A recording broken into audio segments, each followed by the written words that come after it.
Build a driveway across his property without permission? Not sure if this is pro enough, but here goes. I was visiting my friend at his dad's house in an area where the land is so steep all the driveways have to switch back up from the main road to the houses.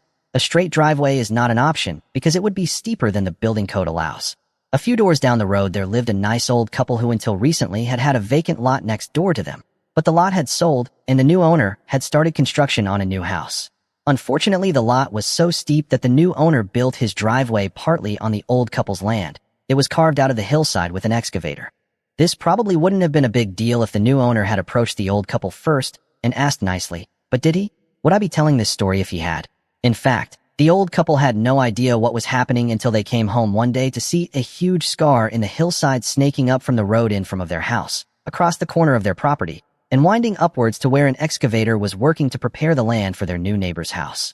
They were pretty upset, but being nice, reasonable people, they figured it was an honest mistake, so they went over to talk to the machine operator.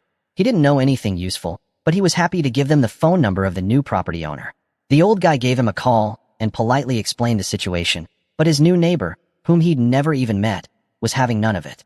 He flat out denied that the driveway crossed the property line, and he was rude enough that the old guy was pretty upset.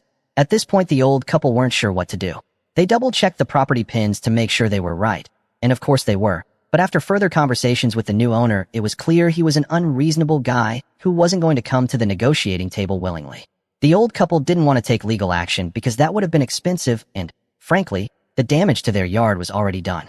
At the same time, they couldn't just let someone walk all over them like that, especially if they were going to be living next door for the foreseeable future.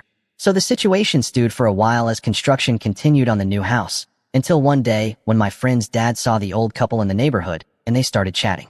Of course, they told him the story about the asshole new neighbor. Now, my friend's dad really likes the old couple, who don't have a mean bone in their bodies, so he was pretty pissed about the situation, and when he went home he couldn't get it out of his head. That evening, after a few beers, he had a brilliant idea. He called up the old couple, explained his plan, and asked for their permission to carry it out. They chuckled and gave him the go-ahead, so he hopped into the rusty old full-size pickup he kept as a second vehicle and drove it over to the old couple's place, where he parked it across the encroaching driveway, making sure it was entirely on their property.